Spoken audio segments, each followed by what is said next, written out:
Item B this evening is business from the public. B1, public comment. Is there anyone with public comment this evening? Hi, I'm Leah Odding. I'm going to be reading a statement by Carolyn Scherf Ryan, who couldn't be here tonight. Chair and members of the board, I'm speaking today about a pattern of conduct by Supervisor Rod Sullivan that is damaging to public trust and to meaningful civic participation.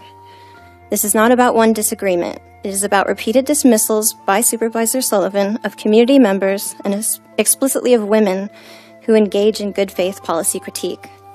I want to give one concrete example from my own experience.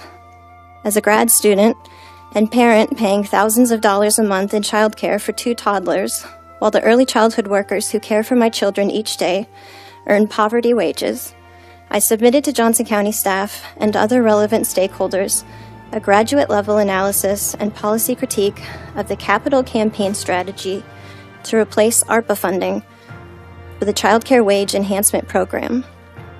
Additionally, I shared my research on this public finance strategy and my opinions about it on social media. My argument focused on sustaining investment in the Wage Enhancement Program through the local option sales tax at a time when ballot language was being discussed, and called for more intentional community and nonprofit advocacy for sustained, dependable childcare funding. Instead of responding to the policy content, Supervisor Sullivan characterized my engagement in personal terms, saying that what I was doing amounted to calling local officials and stakeholders stupid and lazy. This is not what I wrote, and it's not a fair reflection of my argument. This shifting of policy opinion to a personal attack is a pattern I've seen him make repeatedly, almost always in discussions with women, both in person and online. These kinds of exchanges matter because they are not just disagreements. They shift focus away from policy and towards personal attack.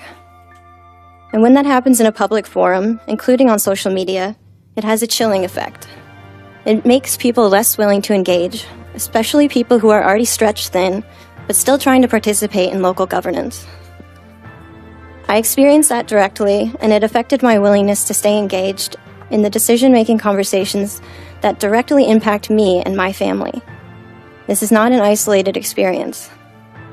Supervisor Sullivan has a pattern of taking public criticism and reframing it as personal insult, and this is detrimental to democracy and does not reflect our value of inclusion as a community. Local government depends on people showing up, offering analysis, and raising concerns in good faith. It only works if those contributions are met on their substance, not dismissed or reframed as personal attacks.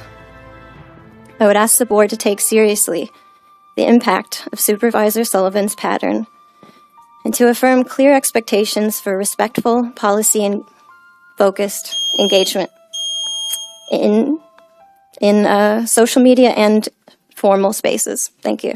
Thank you.